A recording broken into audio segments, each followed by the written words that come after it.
Hello students, my name is Dr. Alice Mani. I will be imparting lessons on Business Law, course 306. I am the resource person for Mahatma Gandhi National Council of Rural Education. I will be imparting lessons on business law. This is part of the BBA Rural Management course. This course is divided into 4 units. You will have 16 modules covering the syllabus. The 4 modules will be: the first module is an introductory chapter. Second chapter is various acts. And the third is Sale of Goods Act, and the fourth and last chapter is Consumer Protection Act 2019. We will cover one module of the second unit, which is various acts, in this video. This unit will be covered in 5 modules. The first module will look at the introduction to government contracts and Article 299. The second module will cover e-contracts or electronic contracts. The third module will cover the various provident funds and gratuity. The fourth module will cover Food Safety and Standards Authority of India or FSSAI. The fifth and last module will cover the Goods and Services Tax or GST. This module is titled Electronic Contracts or E-Contracts. So let us go ahead and understand the topic in details. This lesson is an introduction to e-contracts and is structured to cover 4 broad areas. First, I will introduce the meaning and essential conditions for a valid e-contract. Second, we will learn the unfair terms used in e-contracts. Third, we will look into the Information Technology Act and e-contracts. Fourthly, we will learn about the documents excluded from e-contracts. The Indian Contract Act 1872 rules the way in which contracts are made and completed in India.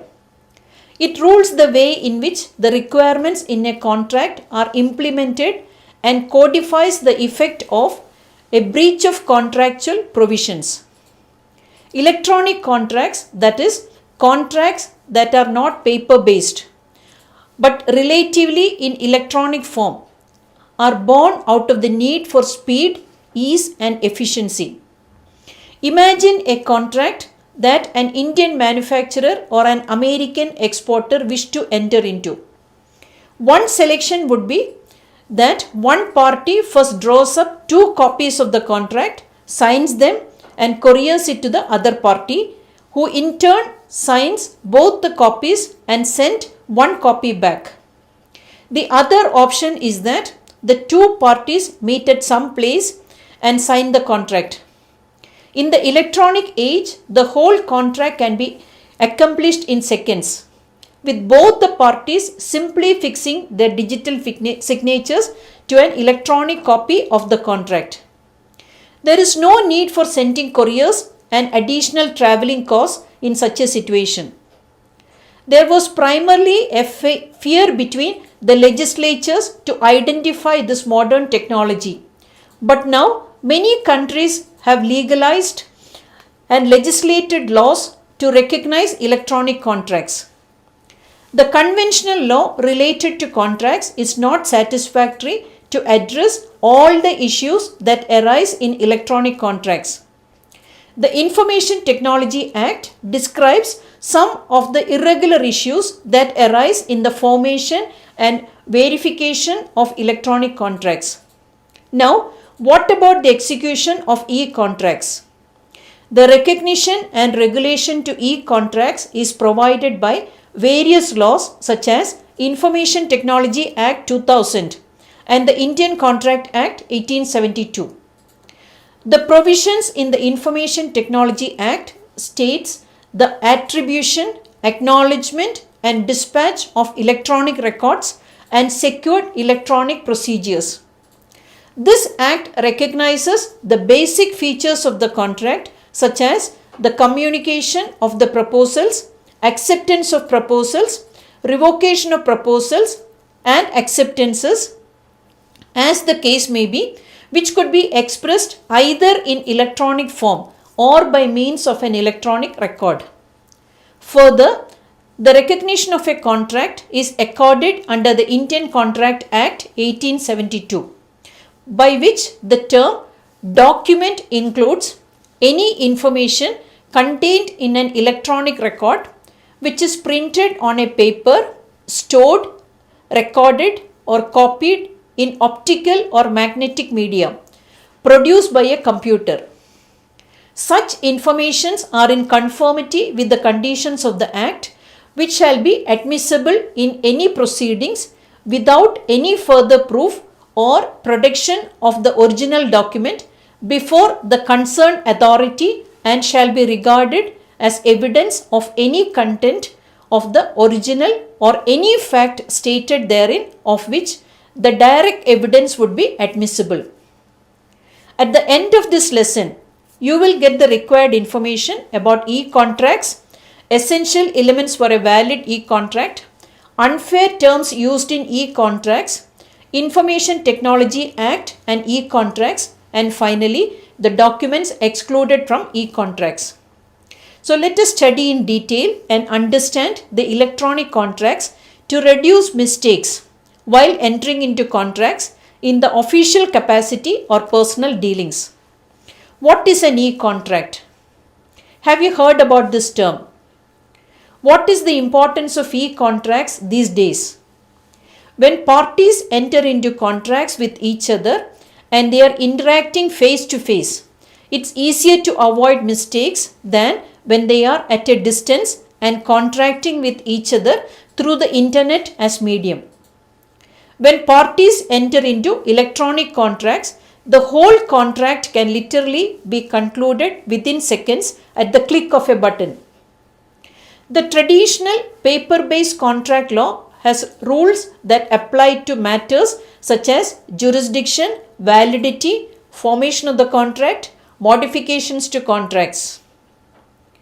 In the world of online trading, these are all issues that arise in online contracts and is a challenge to the traditional concepts of contract law.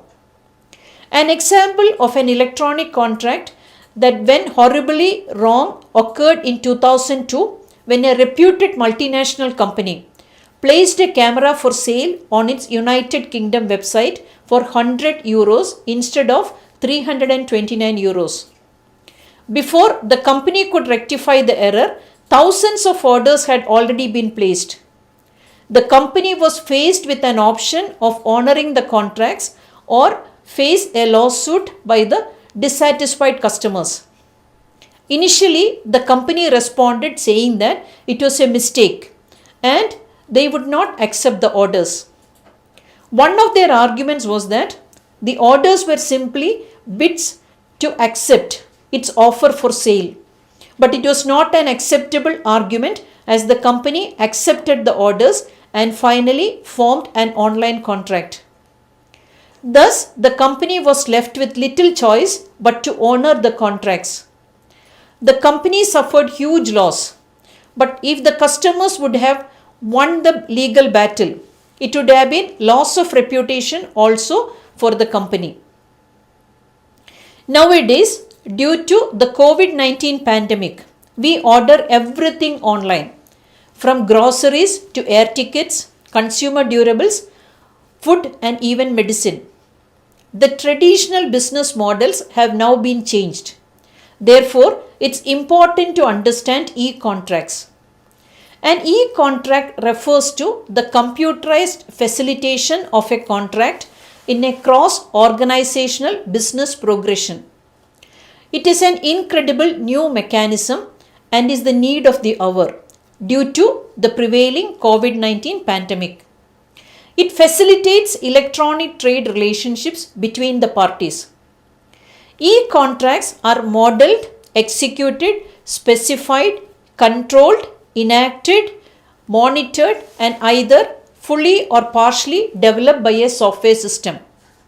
In an electronic form, vendors present their prices, products, features of their products and services, mode of payment and discounts, etc. to the prospective buyers. After which, the buyers negotiate their prices, terms and conditions and finally make payments. The vendors then deliver the goods or services to the buyers within the specified time. Now, this is a new model method of business altogether. Therefore, we need to understand e-contracts in detail with its legal implications. Now, let us look at the essential conditions for a valid e-contract. We will cover 10 points as valid conditions for an e-contract. The first condition is an offer. An offer is required to be made to form an e-contract. The offer need not be made on a one-to-one basis. The consumer borrows through the available goods and services displayed on the retailer's website and then chooses what he would like to purchase. The second essential condition is acceptance. The vendor accepts the offer after both the parties agree to and accept the terms and conditions. The third essential condition for a valid e-contract is lawful consideration. An agreement that is formed electronically must have lawful consideration that can be enforceable by law. For example, a mosquito bat purchased from an e-portal for Rs 500 is a lawful consideration. The fourth essential element of a valid e-contract is intention to create legal relations between the parties. Social contracts like going out with friends for a movie or picnic are not meant to create legal relations. But if I order a washing machine from an e-portal, my intention is to purchase the item and the intention of the seller is to sell the item. The next essential element for a valid e-contract is the competency of parties to contract. Minors, lunatics, alcoholics, etc. are not competent to enter into e-contracts and therefore the e-contracts they enter into are not enforceable. The next essential element is free consent. Free consent is an essential element for a valid e-contract. The parties may consent to enter into an e-contract, but if the consent is obtained by fraud, misrepresentation, or undue influence, then it cannot be enforced. It will not be a valid e-contract. The next condition to constitute a valid e-contract is a lawful object. If an e-contract is made for smuggling, killing someone, attacking someone, or for hawala transactions, it is not a valid e-contract. The next essential condition for a valid e-contract is certainty of terms and conditions. If vague or uncertain terms are used in e-contracts, then it is not a valid e-contract. For example, if the e-contract is to purchase a textbook online, the edition, author, price, publisher, etc. should be specified in the e-contract. The next essential element for a valid e-contract is the possibility of performance. A contract impossible to perform is a void contract. Such contracts have no legal validity. If the e-contract is to invent treasure by magic, then it is a void contract due to impossibility of performance. The last essential element for a valid e-contract is digital goods. Digital markets and digital goods are the norms of today's business. Digital goods refer to any goods they are sold, transferred and delivered in digital form. The internet reduces information asymmetry. Digital markets provide all the available information to the prospective buyers with ratings, customer feedbacks, etc., making it easy for anyone to make decisions. Now, let us understand the unfair terms used in e-contracts. The shift from the traditional lines of business to electronic platforms has created certain challenges regarding the validity of e-contracts. This issue has to be addressed. E-contracts must comply with the Indian Contract Act and Information Technology Act. Unfair trade terms are terms which may exclude or limit liabilities in a contract. Such contracts are legal and binding. For example, some products we purchase online cannot be returned if the packet or seal is open. We blindly accept these terms as standard norms. There are some loopholes in the system which must be addressed. This is especially true in a time when everything is going online and we are moving towards a cashless economy with e-business gaining more prominence. Now, let us understand e-contracts and the Information Technology Act with regard to electronic signatures. Contracts and electronic signatures are both accepted by the two acts governing e-contracts, which are the Indian Contract Act and the Information Technology Act. Both the acts recognize electronic signatures as traditional signatures. This gives validity to e-contracts. E-contracts are also accepted as evidence in the court of law. The Information Technology Amendment Act 2008 has substituted the term digital signature with the term electronic signature. A digital signature is the technology specific and is irreversibly unique to both the document and the signatory. However, an electronic signature is technology unbiased and general in nature. However, there is no standard for electronic signature. It can be either a type name or digitalized image of handwritten signature. The substitution of the term digital signature with electronic signature is meant to expand the scope of e-contracts in an e-commerce world. Recognizing the change in the execution of commercial transactions, the Supreme Court disregarded the argument that exchanges over email did not qualify as contracts. Thus, Supreme Court gave the verdict as the mails which convey the clear intention of the contracting parties can be treated as a binding contract. Let us look at the documents excluded from e-contracts. These include negotiable instruments other than a check, power of attorney, trust deeds, inheritance wills, and contracts for sale of immovable property or interest therein.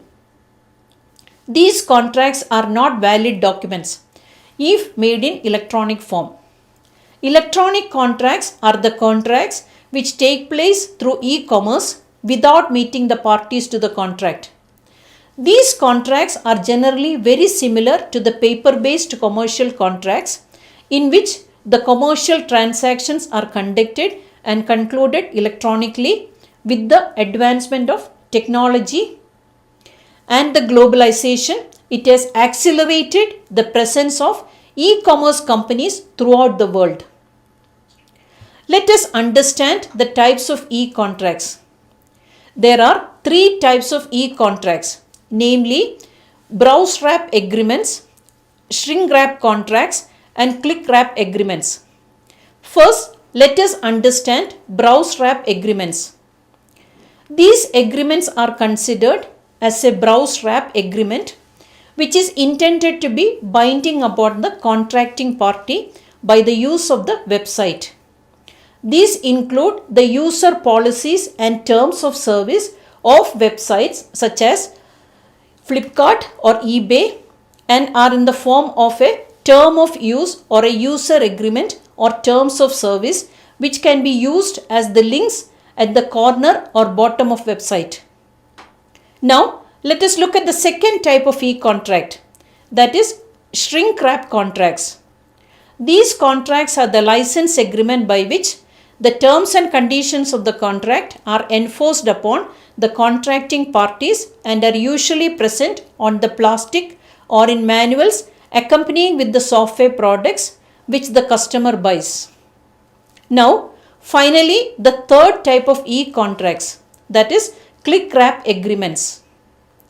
These agreements require the user to give his consent to the terms and conditions which are known as end user agreement and governs the licensed usage of the software by clicking OK or I agree button. There are certain kinds of check which ensures that The terms of the agreement are binding upon the contracting parties. The purpose of a click-wrap agreement is to digitally capture acceptance of a contract. Finally, let us look at the validity of electronic contracts in India. The Indian Contract Act 1872 has recognized the traditional agreements which include the oral contracts made by the free consent of the contracting parties who are competent to contract for the lawful consideration with a lawful object and are not expressly declared to be void. Hence, there is no provision in this Act which prohibits the enforceability of electronic agreements provided that the essential elements of the valid contract must be present in such agreements. The free consent is considered as the main characteristic of the valid contract. Generally, there is no scope for negotiation on e-contracts. The option of take it or leave it transaction is always available to the user. Our learning wouldn't be complete if we don't assess what we have learned. So here is an activity for you. Find out what are click wrap, shrink wrap and browse wrap contracts and find 3 places where they are used. Now that we have reached the end of this lesson, I hope that you have learned the meaning, importance, essential elements, unfair terms used, digital signatures and documents excluded from e-contracts.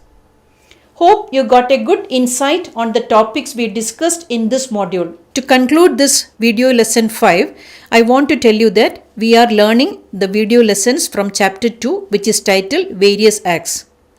I want to recollect the points for your better understanding. We have divided this chapter of various acts into 5 modules. The first module is Government Contracts and Article 299. The second video lesson is Electronic Contracts or e-contracts. The third video lesson is about Provident Funds and Gratuity. The fourth video lesson is Food Safety and Standards Authority of India and the Employee Compensation Act 2010. And the fifth and the last module is about Goods and Services Tax or GST. So we have covered 2 modules of chapter 2. What we have covered is Government Contracts and Article 299, and in this module we have covered Electronic Contracts or e-contracts. Now we have 3 more modules to complete. That is Provident Funds and Gratuity, the Food Safety and Standards Authority of India or FSSAI and Employee Compensation Act 2010. And the last module will be Goods and Services Tax or GST. So the 3 modules will be covering one by one as video lesson 6, 7 and 8. Until we meet again. Bye. Thank you.